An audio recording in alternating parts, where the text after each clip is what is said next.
இயேசு கிறிஸ்துவில் பிரியமான சகோதர சகோதரிகளே, பொது காலத்தின் 22ஆம் ஞாயிறு திருப்பலியை கொண்டாட நாம் அனைவரும் அழைக்கப்படுகின்றோம்.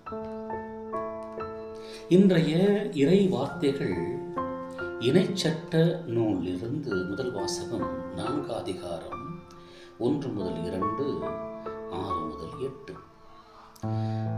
இரண்டாவது வாசகம் யாக்கோபு திருமுகம் 1 அதிகாரம் 17 முதல் 18 மற்றும் 21 முதல் 22 மற்றும் 27. நற்செய்தியாக மார்க்கு நற்செய்தி 7ஆம் அதிகாரம் 1 முதல் 8, 11 முதல் 15, 21 முதல் 23. இயேசு கிறிஸ்துவின் பிரியமான சகோதர சகோதரிகளே, சிரிப்பு முன்னுரை எல்லாமே நட்பின் அடையாளம். இது நல் உறவின் வெளிப்பாடு. நம்மை பார்த்து சிரிப்பவர் எல்லாம் நண்பனாக இருக்க வேண்டும் என்று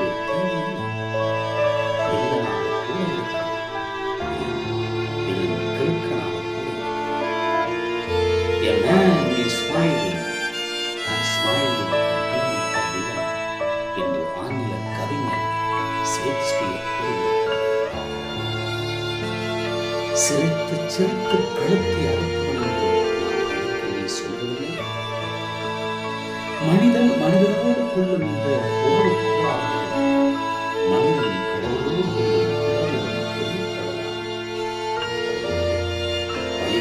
கொள்ளும் எல்லாருக்கும் வாடிக்கையாக கூட இருக்கலாம், நடிப்பாக கூட இருக்கலாம், வாழ்க்கையின் தாக்கமில்லாத வெறும் கடமைக்காக செய்யும் சடங்காக கூட இருக்கலாம். பறவையின் பாடல் என்ற நூலில் ஒரு குட்டி கதை சொல்லப்படுவது உண்டு. ஒரு ஞானி வளர்த்த பூனை என்பது தலைப்பு. மாலை வழிபாடு நடந்த போதெல்லாம் மடத்தின் ஞானி வளர்த்த பூனை குறுக்கும் நெடுக்கமாக ஓடியது. மிகவும் இடையூறாக இருந்தது. எனவே மாலை வழிபாடு தொடங்கும் முன்னே முதலில் பூனையை கட்டி போட ஆணையிட்டார் அந்த தலைமை துறவியான ஞானி.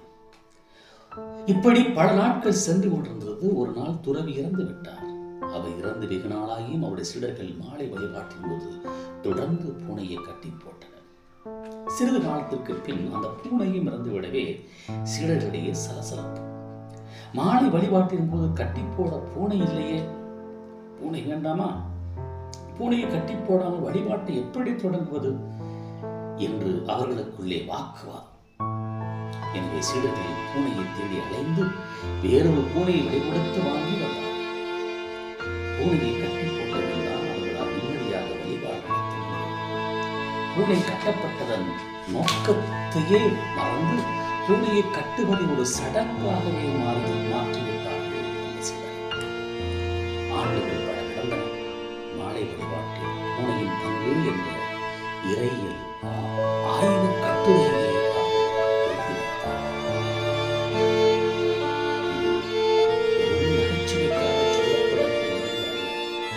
நம்முடைய வழிபாட்டு முறைகள் சடங்காக சம்பிரதாயமாக மாறிவிட்டது என்ற Tradition is a law of fools. இது எதிர்மறை சிந்தனை. மரபு என்பது முட்டாள்களின் சட்டமாக வாய்ப்பு. வழிபாட்டுக்கு இடையூறு என்று பூனையை கட்டச் சொன்னால் பூனையை கட்டுவதையே வழிபாட்டின் அங்கமாக இருக்கிறது. அன்பு உணர்வு களமான கட்டளைகளின் கடைப்பிடிப்பு ஒரு அடிமை. கட்டளைகளின் கடைப்பிடிப்பு இல்லாத அன்பின் வெளிப்பாடு பெரும் கூலித்தனம். இஸ்ராயல் மக்களின் தலைவர்களாக கருதப்பட்ட பரிசேயர்களும் ஒரு சிலர் மறைநூல் அறிஞர்களும் இயேசுவை அணுகி முறையிடுகிறார்கள். உங்கள் சீடர்கள் நம் முன்னோரின் மரபுகளை பின்பற்றுவதில்லையே, நீங்கள் எல்லாம் மரபுக்கு அப்பாற்பட்டவர்களா? நமது மூதாதையின் பழக்க வழக்கங்கள் தவறான என்பது உங்களுக்கு என்னமா என்ற குற்றச்சாட்டு. இந்த குற்றச்சாட்டுக்கு இயேசு பதிலளிக்கிறார். எது இன்றியமையாததோ அதை விட்டுவிட்டு உப்புச்சப்பில்லாத மரபுகளை இறுக பிடித்து தொங்குகிறீர்களே என்று சொல்லி இறைவாக்கின ஏசாவின் கூற்றை மேற்கோள் காட்டி அவர்களின் வெளிவேடங்களை வெட்ட வெளிச்சமாக்குகிறார். ஏசாயா தீர்க்கதரிசி 29:13 இன்று வாசிக்கப்பட்ட மார்க்கு நற்செய்தி 7ஆம் அதிகாரம் 6. இம்மக்கள் உதட்டினால் என்னை போற்றுகின்றனர், இவர்கள் உள்ளமோ என்னை விட்டு வெகு தொலைவில் இருக்கின்றனர். இறைவனின் கட்டளைகளை வெறும் முன்னோரின் மரபுகளாக்கும் ஆபத்தை கண்டிக்கின்றார் இயேசு. அத்தகையவரை அப்பன் வெட்டிய கிணறு என்று உப்பு தண்ணீரை குடிக்கும் மூடர் என்று சாடுவார் பாரதி. மரபு என்பதற்காக அல்ல, இறைவனின் விருப்பு என்பதற்காகவே அது அர்த்தம் பெறுகிறது. கடவுள் இஸ்ராயல் மக்களுக்கு கொடுத்த மீதான கொடைகள் 2. ஒன்று, அவர் வாக்களித்த நாடு. உங்கள் மூதாதையரின் கடவுளாய் ஆண்டவர் உங்களுக்கு கொடுக்கும் நாட்டுக்கு சென்று அதை உரிமையாக்குங்கள் என்று இணைச்சட்டம் 4:2 படிக்கிறோம். 2வது, உடன்படிக்கை உறவின் வெளிப்பாடாக அமைந்த அவரது நீங்கள் போய் உரிமையாக்கிக் கொள்ளும் நாட்டில் அவற்றை பின்பற்ற வேண்டும். அந்த கட்டளைகள் இறைவன் விருப்பத்தை வெளிப்படுத்தி அக்கட்டளைகளை அறிந்து ஏற்றுக்கொண்ட போது ஞானத்தில் அறிவாற்றலில் வளர்ச்சி உள்ளது. அக்கட்டளைகள் கடவுளோடு உறவை ஆழப்படுத்தி அக்கட்டளைகள் தன்னிலே முழுமையானவை. அதனால் தான் அவற்றோடு எதையும் சேர்க்கவோ நீக்கவோ வேண்டாம் என்று மோசே வழியாக 4ஆம் அதிகாரம் 5 முதல் 6 வரை வார்த்தைகள். இப்போது அனைத்தும் கடவுளது கட்டளைகள் செயல்படும் போது மரபுகள் தோன்றுகிறார். கட்டளைகளைப் போல மரபுகளில் இறை விருப்பத்தை வெளிப்படுத்தினால், இறைவனது உறவை வளர்த்தால், ஞானத்தில் வளரச் செய்தால் போற்றப்பட வேண்டும். இல்லை என்றால் அது புறக்கணிக்கப்பட வேண்டும் என்பதை நாம் உணர்ந்து கொள்கிறோமா? மரபுகளை கட்டிப்பிடிப்பதல்ல, மரபுகள் இறைவனுடைய தன்மையை வெளிப்படுத்தக்கூடிய கருவிகள். ஒரு பழமொழி சொல்லுவார்கள், ஒய்யார கொண்டையிலே தாளம் போவாம், உள்ளே இருக்குமாம் ஈரும் பேணும் என்பது போல அகத்தூய்மை பற்றி உணர்வின்றி புறத்தூய்மை பற்றி அலட்டிக் கொள்ளும் பரிசேயரின் போலித்தனத்தை தோலுரித்து காட்டுகிறார் என்று இயேசு. நீங்கள் கடவுளின் கட்டளைகளை கைவிட்டுவிட்டு மனித மரபை பின்பற்றி வருகிறவர்கள். உங்கள் மரபை நிலைநாட்ட கடவுளின் கட்டளைகளை வெகு திறமையாக புறக்கணித்து விட்டீர்கள் என்று சாட்டை எடுத்து அடிக்கிறார். இது நமக்கும் அதே வார்த்தைகளால் எச்சரிக்கிறார். புறத்தே இருக்கிற பொருள்களோ சூழ்நிலைகளோ ஒரு காலம் மனிதரை கடவுளிடமிருந்து பிரித்து விட முடியாது. எனவே வெளியே உள்ள எதையும் நல்லது தீயது என பிரிப்பது தவறு. ஒருவன் தன்னுடைய மனநிலையாலும் நடத்தையாலுமே கடவுளிடமிருந்து பிரிக்கப்படலாம். இதனையே வெளியே இருந்து மனிதருக்குள்ளே சென்று அவனை திட்டப்படுத்தக்கூடியது ஒன்றுமில்லை, மனிதருக்குள்ளே இருந்து வெளியே வருவதையே அவனை திட்டப்படுத்தும் என்று ஆண்டவர் கூறுவதை நாம் மனதிலே நிறுத்துவோம்.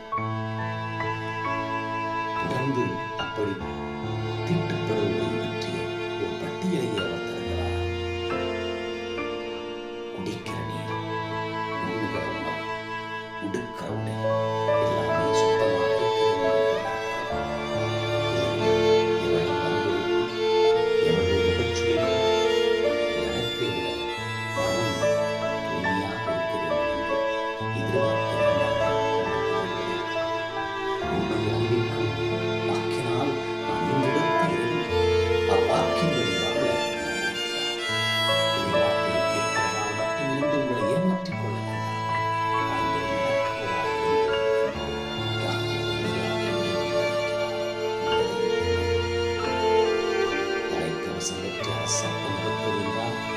அவசியமின்றி பயணம் செய்யும் சுதந்திரத்தை